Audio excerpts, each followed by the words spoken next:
To activate, double tap to turn on or off the screen on the Realme C71. Let me quickly show you how you can do this.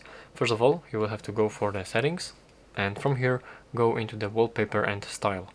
As you are here, you will have to go for the lock screen, and here scroll down and you will be able to find this feature, double tap to lock. So here you can enable the double tap to turn off the screen, but unfortunately there is no switch, no function to actually double tap to turn on the screen. So currently I have this option enabled, and as you can see, as I double tap on the home screen, the screen will lock and the screen will turn off.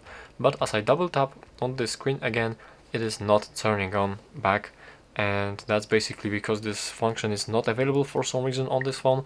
So this means that you can only turn off the screen with the double tap, but you will not be able to turn it back on with the double tap feature. So yeah, if you want to turn it on, simply press the switch right here to turn it on, this feature right here, and that's basically how you can do this.